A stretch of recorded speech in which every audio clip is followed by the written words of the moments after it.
Bien, y en esta parte de Zona Crítica quiero presentarle el segundo tramo de la entrevista con Marcelo Moriconi Becerra, este argentino, nacido en Neuquén, pero hace mucho tiempo radicado en Europa, últimamente en Lisboa, Portugal, que se aproximó a entender como una hipótesis primero y después confirmándola con elementos, con estadísticas y con ciertas situaciones, digamos, agregando el factor cultural a la comisión de delitos o de determinados delitos. Nuevamente quiero agradecer no solamente a Marcelo, sino a la diputada Eberhard del Partido Justicialista que nos ofreció esta posibilidad de entrevistarlo y fue quien gestionó la llegada de Moriconi a la Argentina, a Santa Fe, y también su exposición en el Colegio de Abogados el pasado miércoles. Vamos a ver la segunda parte.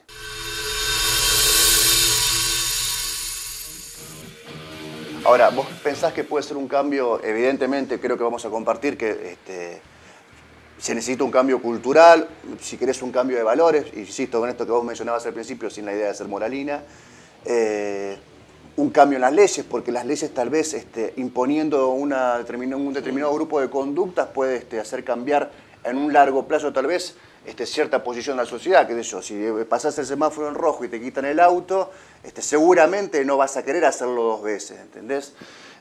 ¿Pensás que puede venir por un trabajo que evidentemente es estatal, a través de cualquiera de sus instituciones?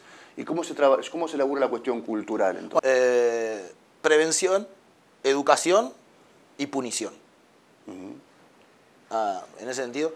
Ahora, ahí comienzan nuevos problemas que tenemos que tener en cuenta. Vos hablaste de que si cruzo un semáforo en rojo con mi coche me detiene. Claro, empezamos a ir más hondo en el desarrollo institucional de Argentina y nos damos cuenta que hay problemas con la justicia, un montón de trabajos académicos, digo académicos porque también podemos ir para el lado del periodismo, que comprueban a partir de etnografías y de entrevistas y de trabajo, cómo policías de ciertas provincias en Argentina venden protección a, por ejemplo, ladrones de coche, o a quienes venden las autopartes. Esos trabajos están publicados. O sea, cogestionando el delito o las economías delictivas. Entonces, o desde políticos que están inmersos en redes delictivas.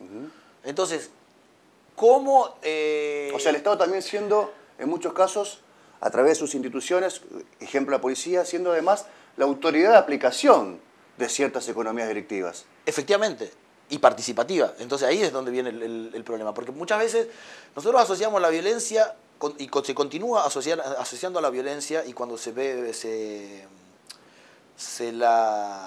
asocia a la violencia y la inseguridad, se piensa en pobres, se piensa en marginalidad, tal vez. Sí, en marginalidad, en desigualdad. Bueno, aquí por eso es importante el tema, esto de plantear no a la inseguridad como el problema, sino al colapso de la legalidad. ¿Por qué? El delito no tiene clase social. Lo que pasa es que a diferentes clases sociales sí hay diferentes posibilidades de delito. Claro. Es decir, alguien de la Villa 31 en Buenos Aires difícilmente puede acceder a la corrupción de cuello blanco. Difícilmente pueda acceder a tener de alguna manera negocios con el Estado, pagando sobreprecios, financiando campañas electorales y demás.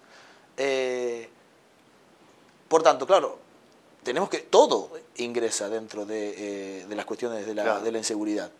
Claro. Y ahí es justamente cuando digo el tema de la moralina. A mí no me parece, digamos, no está mal que, por ejemplo, sea un factor, por ejemplo, considerado de reconocimiento social, vivir en el Nordelta y tener un gran coche y acceder, por ejemplo, o ser tan bella como Silvina Luna, o acceder, si eres en el caso de ser hombre y o mujer lesbiana, a una mujer como Silvina Luna, o en el caso de ser de otro, con otras definiciones sexuales, bueno, acceder a otro tipo de persona. Entonces, está perfecto. O sea, si eso va a ser uno de los objetivos sociales, vamos hacia ahí. Ahora, el problema es, tenemos que ser consecuentes cuando después nos ponemos a analizar quién y cómo llega a lograr esos objetivos sociales. Es decir, ¿quién llega a vivir al Nordelta? ¿Qué hace? ¿En qué trabaja? Y ahí es donde empiezan los problemas. Pienso en Roberto Ar, que decía que detrás de cada fortuna, cada mansión hay un crimen, ¿no? Algo de eso en Nordelta hay también, porque no puede haber tantos colombianos vinculados al narcotráfico. Esto no quiero, digamos, estigmatizar a ningún colombiano, pero, digamos, es evidente que hay una relación de la política, un engrase de la política con economías delictivas a gran escala, digamos, no es abrir un búnker y vender 2 o 3 gramos de cocaína, es, digamos, un narcotráfico a gran escala. Te quería preguntar, porque, digamos, Europa puede ser tomado como una unidad así muy a trazo grueso de investigación.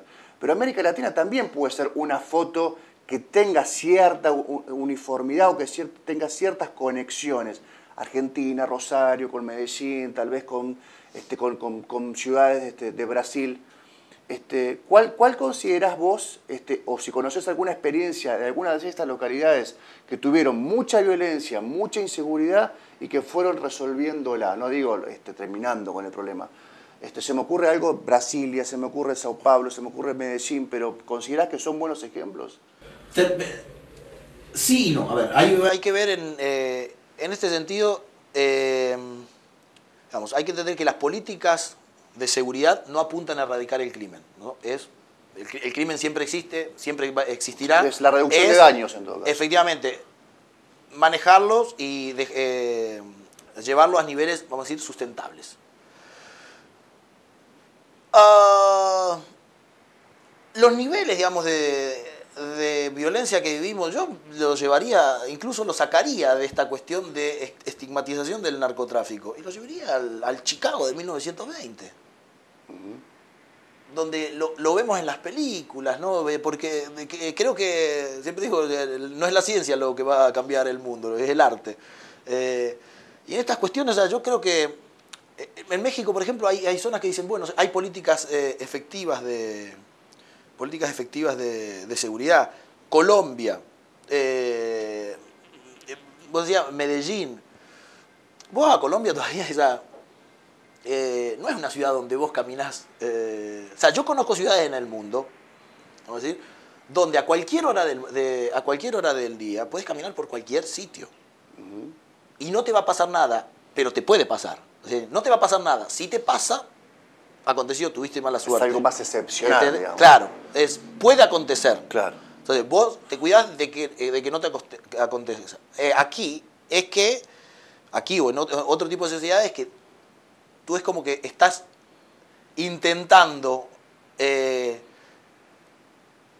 no te, digamos, que no te suceda, o que cuando te suceda que sea lo más en el futuro posible, ¿no? O sea, hay una cuestión, o sea, hay sociedades que directamente, vamos a decir, no son violentas, donde la violencia, y estas sociedades con más o menos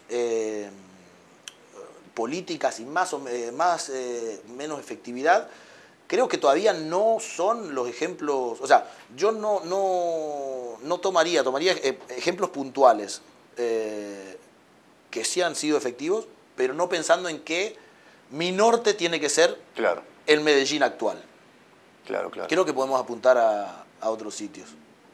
Gracias por la charla. Muchísimas gracias a ustedes por la oportunidad y bueno, un saludo a todos y espero que por lo menos, bueno, que el público haya percibido algunas ideas interesantes, o que por lo menos los haya hecho pensar, y a ver si entre todos ponemos un granito de arena para que mejore la situación, que seguramente va a tener que salir de nosotros. Gracias.